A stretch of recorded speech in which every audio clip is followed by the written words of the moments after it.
Akagara 45 years unoita plani. Ndakamira patsoka dzababa Johani ndinoda kufumura uroyi. Nekuti uroyi uyu wagarisa ba munyika ino yeZimbabwe. Vanhu vari kutambudzwa nokuda kwevamwe vanhu vari kudya chiguta. Akagara 45 years unoita plani. Kutongoti pawatenga papa musha.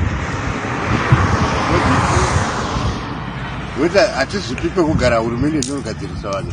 Saka pane here vari kumbokuonai kuti komune mukomble hapana kumakamboisawo chichemo here?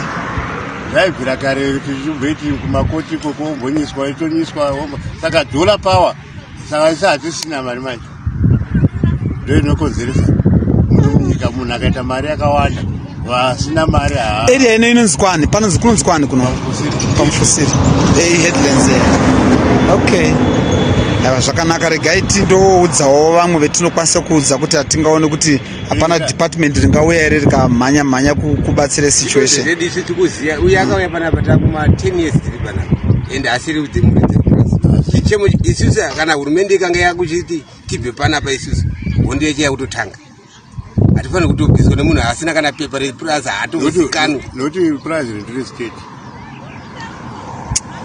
pakambobiwa mari paya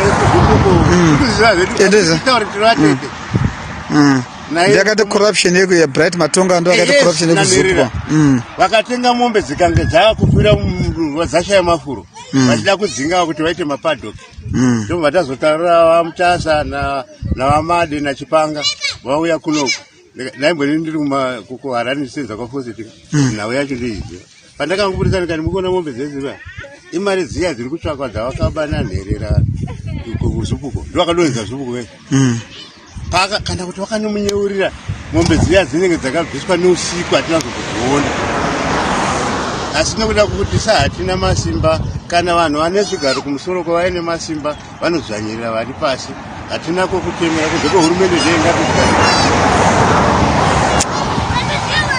haiwa zvakanaka vabata zvinzwa tazvinzwa inofana kungonaiwa hatina matende vana eri kunaya evhuri varera rega rega amen.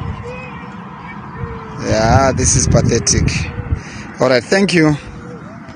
Pakanga pachirwiwa hondo yerisununguko, hondo yakarwiwa kuti vanhu vatema vange vachikwanisa kuwana pekugara, vange vachikwanisa kuwana ivhu, vange vachidzorerwa upfumi hwavo uhwo kanga hwapambwa navapambe pfumi.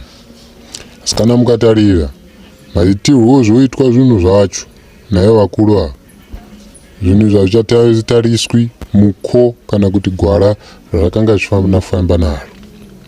Ndiro dambudziko rapinda munyika yeZimbabwe. Ndiro dambudziko rapinda rokuti kune vane undyire, kune vane ugube, vane umbavha. Ndo vari kutungamirira zvinhu zvose. Zvoita sokuti matare edambe, matare edu haasiri matare kwawo. Ndo paunonzwa paya pakanzi usatonga nokuti iwo nomutongo uchatonga nawo uchazotongwa. Wakanga wazviona kuti aiwa urudzi uru kana rukasiiwa rukazotongana ruchatongana napasi ripo, ruchatongana nokuda kwemari, ruchatongana nokuda kwokudzvanyirirana. Asi regai ndikuimbisei ndichiti sezvakataurwa nababa Johani, wakati iye mudoko unenge wakashoreka ndiye uchatungamira. Iye uchatungamira nyika ino, uchabvisa kushorwa kwenyika, uchabvisa kurwiswa kwenyika, uchabvisa kushoropodzwa kwevanhuwo zvavo. Nguva yasvika apostora, ngatigadzirei.